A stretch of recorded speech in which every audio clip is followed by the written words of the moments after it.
Welcome to Veggies and Herbs. Now in today's video I was supposed to show you a beautiful big harvest from my jungle garden and my growing bed.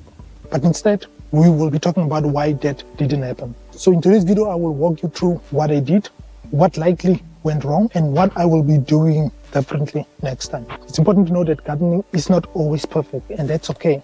And it's all part of the journey.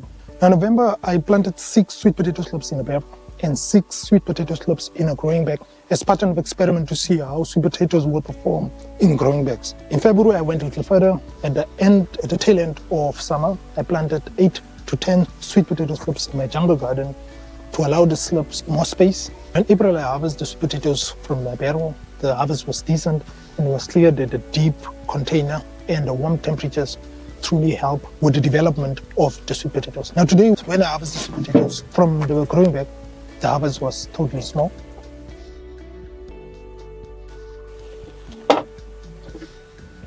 Here's the first one.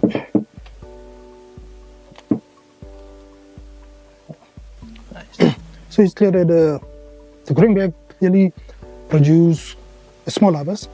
I guess the space was quite limited, which restricted the development in the bag.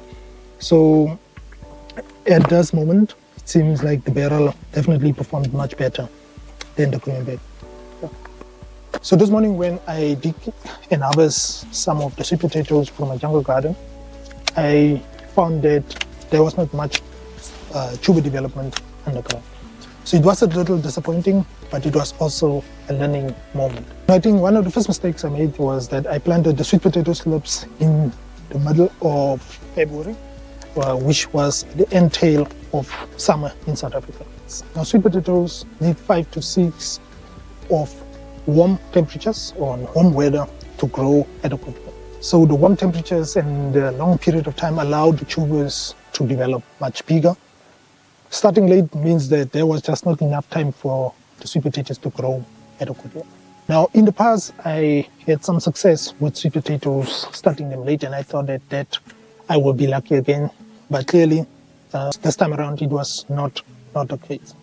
Now, I think the sweet potato slips in the growing bag also produce small harvests, and I think that could also be due to restricted root space and compacted soil.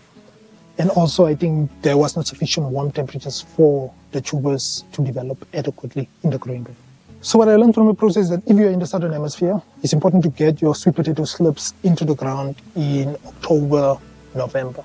That is early spring, to get your slips into the garden. This will allow you to get a good summer harvest. Now containers can also work, but it's important to use a deep container with loose soil and also that is well fed. So it's not that you cannot grow it in containers, because I've seen from my barrel that you can get a good harvest provided that the container has sufficient space for the tubers to develop. Now in the ground is also a perfect place, but it's important to start them in time. So it's important to give the sweet potato slips sufficient time to grow. So although there was no growth underneath, the slips from the sweet potatoes, they are looking beautiful and lush. So what I'll be doing, I will just be using these slips to develop some roots and to get them head start indoors. So I'll be growing them indoors so that when spring comes in October, September, I will be able to plant these slips out into my garden.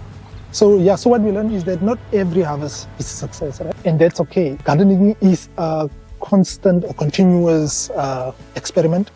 I hope this video will help you to avoid these mistakes and also inspire you to continue to grow even though you experience some failures and setbacks. If you had any success or any failures with sweet potato, please let us know in the comments, and please feel free to share your tips for success in the comments. But thank you so much for watching, and I'm looking forward to see you in the next one. Keep on sowing and growing. Cheers.